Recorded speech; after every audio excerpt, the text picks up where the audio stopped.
Hi my loves, it's me. Welcome back to my channel.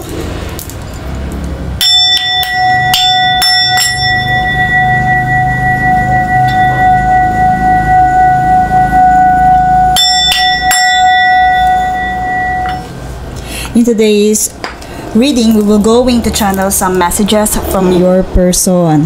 Pero bago tayo mag-start, I would like to introduce to you our design and new from our shop. Ayan.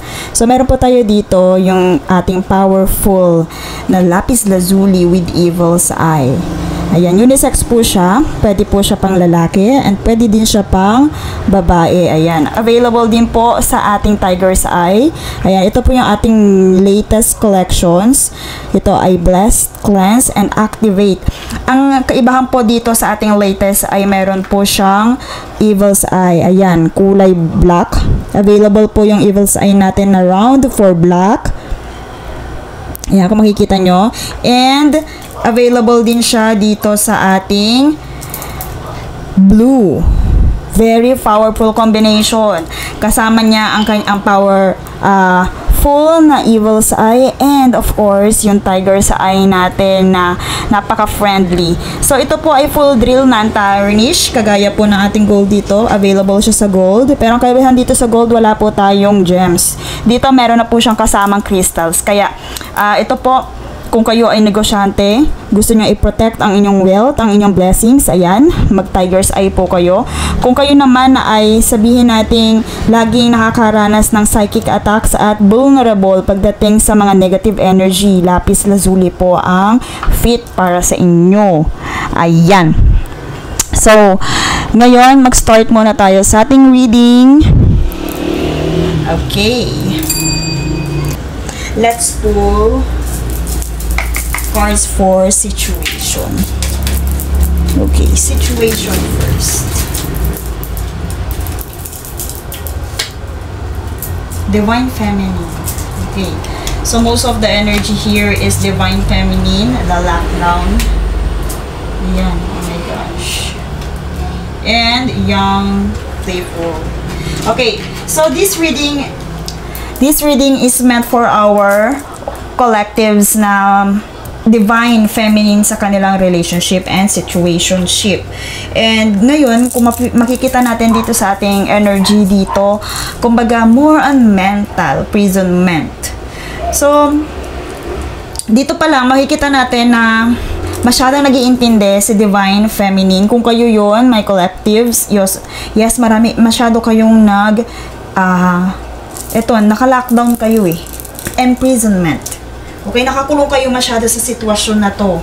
So, you are called here, ayan, kung makikita natin, to be young again, to be playful again. Kasi, kung mapapansin mo, napaka-nurturing ng divine feminine natin, pero, nasaan, kumbaga, nasan ka na ngayon? Diba? Ano ang feeling ng lockdown? Parang ikaw ay nakakulong. Kailangan, you are urged, you are called to be young again, to be playful again, to be happy again. Katulad na lang ng nakikita natin ditong colors, di ba, napakaganda ng kulay. Your angels and guides are calling you to bring back your youthfulness, your happiness. Kasi masyado kang nakakulong sa situation na to. Hindi mo na parang alam kung paano pasasayahin yung sarili mo without your person or this situation. Bakit saan ang gagaling itong energy na to? Bakit you are in prison with this situationship? Okay, let's see.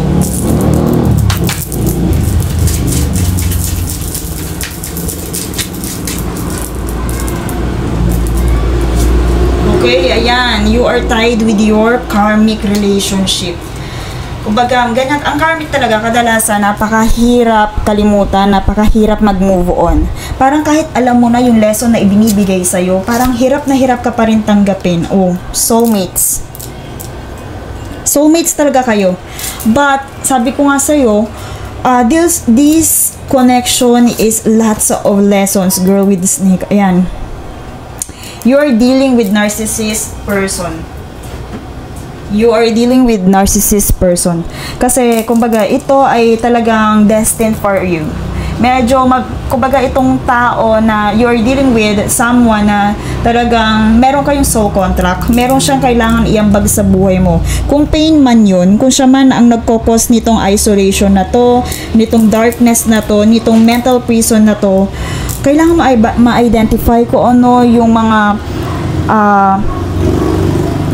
dinulot niya sa inyo, kung ano yung mga naidulot niya sa buhay mo. Kasi karmic siya eh. Ang karmic ay talagang meron at meron, hindi man niya ginusto, pero ito yung destiny niya ang magbigay ng lessons sa inyo. Okay? So, tanggapin, kailangan niyong tanggapin, kailangan ma-i-accept. Kasi, I also feel na some of you umasa na ang taong to ay iyong soulmate. Yes, soulmate mo siya, pero in a form of karmic. Okay? So, meron talaga kayong soul connection, meron kayong soul contract. And yung contract na yun is para, ito yung dahilan, kumbaga yung contract na yun, ito yung naging dahilan, yung mental prison. So, ikaw yung, girl with the snake. Kumbaga, you are this person, kadalasan sa mga karmic natin, kadalasan talaga, yan yung mga narcissist sa buhay natin.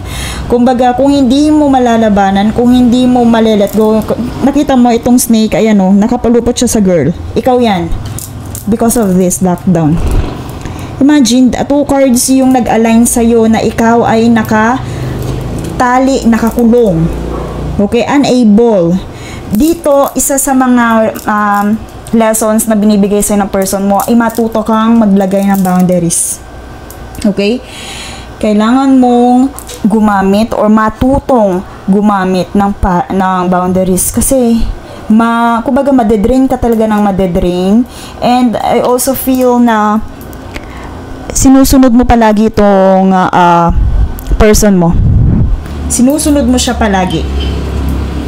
Lagi mong nafe-feel yung guilt kasi merong siyang characteristic na ganito. You are dealing with narcissist person. And ikaw naman, empath ka, maramdamin ka. Ito, confirmation, dahil divine. Ikaw yung sabi natin, mas malakas yung divine feminine energy. Maramdamin ka, emotionally, physically, kumbaga nararamdaman mo ang mga bagay-bagay. Ngayon, dahil ikaw yung soft, you are dealing with narcissist. Ang lesson doon, paano mo male-let go. You kasi ikaw ay you are being charmed with this person. Kaya mo bang maglagay ng boundaries? Kasi ito yung inaano niya eh. Ito yung ina-advise sa'yo. Maglagay ng boundaries and enjoy in playful way. Kasi masyado kang nakakulong. Maaaring some of you ay in relationship pa rin pero nakakaramdam ng mental imprisonment. Yung meron kang gustong i-apply sa relationship ninyo pero hindi mo magawa, hindi mo masunod dahil dito sa personality ng iyong person, ng iyong someone. Some of you naman ay dealing with separation na talaga. Kasi kumbaga andito time to let it go eh. Meron dito nakalagay na time to let it go or kumawala. Okay, parehas yan. Yung dalawang yan, lockdown and girl with snake. Parehas yung kanilang message na ikaw ay nakakulong. So, isang matibay na messages na kailangan mong maglagay ng boundaries. Kailangan mong maglagay ng boundaries. Okay. Let's see the message from this person. Masyado mo siya iniisip. Let's see the message from your person.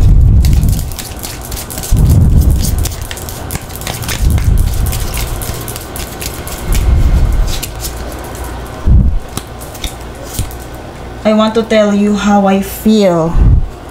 Ayan, I want to tell you how I feel. This is message from your... I don't react when people mention you. Narcissist nga siya. Okay? Kumbaga, I hid who I really am. O, diba? Hindi siya nagpapakatotoo sa'yo. You're dealing with narcissists.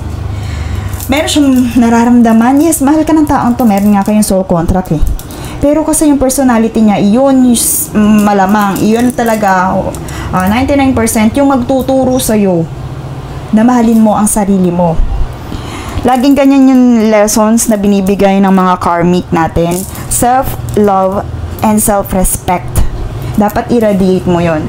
And nasa sa inyo yon kung kaya nyo yung lagpasan. Pero ito, challenge yourself. Pag halimbawa, hindi ko nagawang lagyan ng boundaries to, hindi na siya babalik sa'yo. Yun ang isipin mo. Kasi, malamang sa malamang, ito yung gustong ibigay na lesson sa'yo ni universe. And itong tao na to, nararamdaman mo na mahal mo siya, kaya hindi ka makakawala sa kanya eh. Hindi mo siya mapakawalan dahil alam mo, meron naman siyang feeling. Alam mo na hindi siya nagpapakatotoo kasi you are the divine feminine. You radiate the empath here. Kumbaga, nararamdaman mo yung person mo, pero sa pinapakita niya, hindi, parang kumbaga, nagiging, parang psycho ka na kasi, alam mo, or nararamdaman mo, nagigets mo siya, pero hindi ganun yung kanyang pinapakita. Tingnan niya. I really want to tell how I feel. I don't react when people mention you. Parang kumbaga, I hid who I really am from you. Doon pa lang, dito pa lang sa mga cards na to, hindi niya ina-express kung sino man siya. Masyado siya nagpapakatigas. Okay? So, message from your person.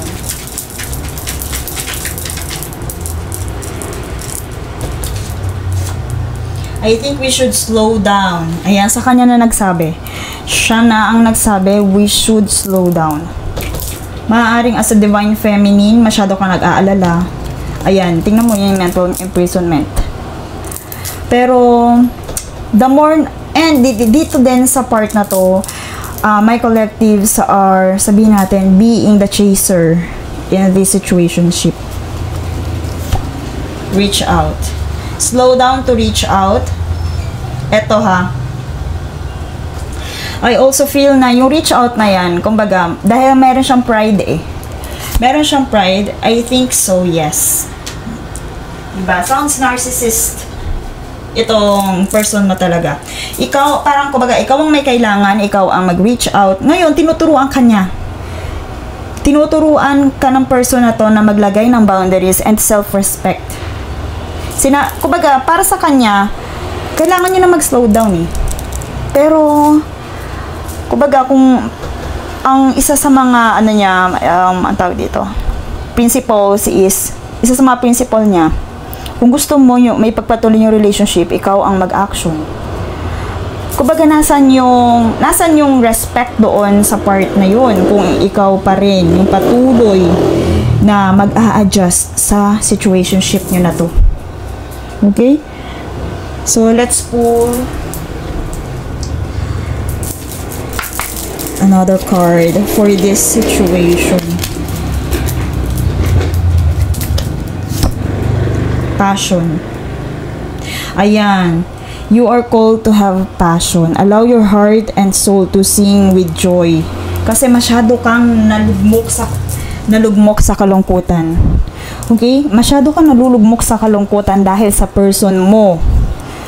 Hindi mo, eto passion, ignite, and lagyan mo ng color ulit ang buhay mo. Baka sakali na kahit paano maipakita mo sa person na to yung pagmamahal mo sa buhay mo or sa life mo. And ito, I strongly feel na pag niradiate mo yung passion na to, mas maa-attract siya sa'yo. Okay. Let's see. Energy for this situation. Ano yung advice sa'yo? Tingnan natin, ha?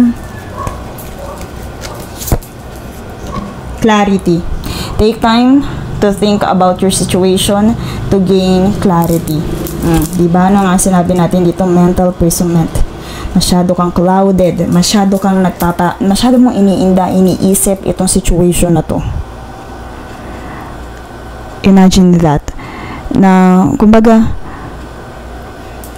siya na lang lagi ikaw at ikaw ang nag-a-adjust. You have to gain more clarity. Ito din yung mga, sabihin natin, huwag kang mag-alala dahil isa ito sa mga blessings sa'yo, clarity. Take time to think about the situations to gain the clarity. Pag-isipan mo mabuti kung ano man yung mga balak mong gawin about this situationship, pero ito na yung sinabi ko, you are dealing with karmic. So, talagang hurt, pain, ang laging maidudulot sa'yo ng taong yan hanggat hindi niya nasa-serve yung lesson sa buhay mo. Clarity. So, isa pa, I advise you, if you have to declutter mentally, okay? Ayan. Breaking up and separation. We have Two of Cups in reverse. Most of my collectives are dealing with separation or breaking up right now, kaya malamang na ito yung nararamdaman mo. You feel this lockdown energy, you feel this girl with snake energy because of your person, because of your karmic. Okay, let's see ano yung pwede mo maging actions kung hindi mo alam kung paano ka magsisimula ulit. Let's see advice from your angels and guides. Pero itong passion na to, kailangan maipakita mo to. Kasi ang feminine energy napaka-soft. Lagi talagang ano yan. I also feel and hear na kailangan ma-irradiate yung sabihin natin dark feminine energy mo. Because the divine energy is masyadong na-torture. Masyado siyang torture mentally. So ngayon, with this passion, ang dark feminine energy as napaka-passionate when it comes to herself. Kumbaga, pinapakita niya talaga sa madla na kaya niya. Okay? And claim your success. Yun. Focus on your success. So, kumbaga, kung ikaw ay lack of creativity right now, you have to sa passion. Kung meron kang gustong gawin, kung meron kang gustong i-create, gawin mo. Para itong mental imprisonment na to, and ito ma-attain mo tong joy, ma-attain mo yung playful. Kumbaga, gawin mo yung makapagpapasaya sa'yo na magbibigay sa'yo ng income. Yan. Passion with playful energy. Kasi, kumbaga, by doing that, kumbaga, ma-recover mo yung sarili mo from this imprisonment, from this relationship, from this breakup, kung kayo ay nag-break or nag-cool off, and marirealize ninyo mo kung ano yung ambag sa'yo ng taong yun. Okay? So, ngayon, your angels are telling you to focus on your money. Okay? To focus on your money, to claim your success. Kasi ikaw ay nag-deal with narcissist. Ang tingin sa'yo, ang narcissist ang tingin sa empaths. Paano another? Ayan, empaths, ikaw to. Ang tingin niya dyan ay kayang-kaya kanya. Kayang-kaya kanyang i-manipulate and dramatic. Yun yung datingan ng sa ibang tao. So, may tendency talaga na ganun yung tingin niya, pero pag niradiate mo to, yung passionate, yung sabihin natin, yung successful individual, maaaring mas humanga siya sa'yo or kaya, kumbaga, ma-realize na niya kung ano yung kanyang sinayang. Yan. Yun yung word na yun. Kasi, parang, I really feel here na hindi siya nagpakatotoo sa'yo. Tapos, hinayaan ka niya dito. Sa part na to. Parang kumbaga, yung words niya, hindi niya sinabi sa'yo. And ikaw pa yung parang kailangan mag-adjust or mag-take ng action. Imagine that. So, again, this is a confirmation na you are dealing with karmic. All you have to do is to understand, to gain more clarity, to understand the lessons. Okay, my loves? And that's all for this reading. Sending you lots of love and light. And blessed be.